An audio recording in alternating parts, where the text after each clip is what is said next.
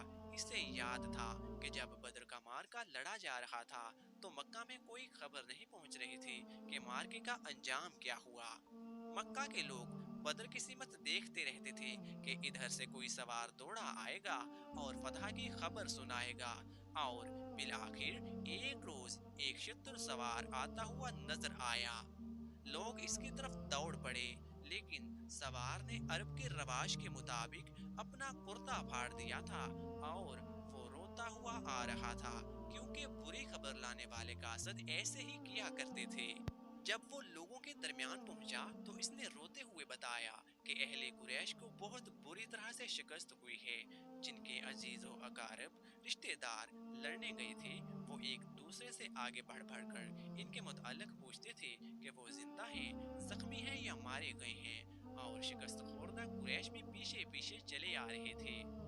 مارے جانے والوں میں 17 افراد خالد کے قبیلے یعنی بنو مخزوم کے تھے۔ ان سب کے ساتھ خالد کا خون کا بڑا ہی قریبی رشتہ تھا، اور ابو جہل بھی مارا گیا تھا۔ خالد کا بھائی جس کا نام ولید تھا جنگی قیدی ہو گیا تھا۔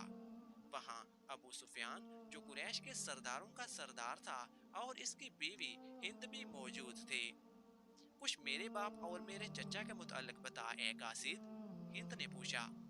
تمہارا باپ اتبا علی اور حمزہ کے ہاتھوں مارا گیا ہے، قاصد نے کہا، اور تمہارے چچا شیبہ کو اکیلے حمزہ نے قتل کیا ہے، اور تمہارا بیٹا حنظلہ علی کے ہاتھوں مارا گیا ہے۔ ابو سفیان کی بیوی ہند نے پہلے تو علی اور حمزہ رضی اللہ تعالی عنہ کو بلند آواز سے گالیاں دی، پھر بولی، اللہ کی قسم میں اپنے باپ، اپنے چچا اور اپنے بیٹے کے خون کا بدلہ لوں گی۔ ابو سفیان پر مکمل خاموشی طاری تھی، اور خالد کا خون کھول رہا تھا، کیونکہ قریش کے 70 آدمی مارے گئے تھے، اور جو جنگی قیدی ہوئے تھے ان کی تعداد بھی اتنی ہی تھی۔ معزز خواتین و حضرات، شمشیر بے نیام کی قسط نمبر 2 یہاں پر مکمل ہو چکی ہے۔ اگلی ایک ساتھ دیکھنے کے لیے چینل کو سبسکرائب کیجیے۔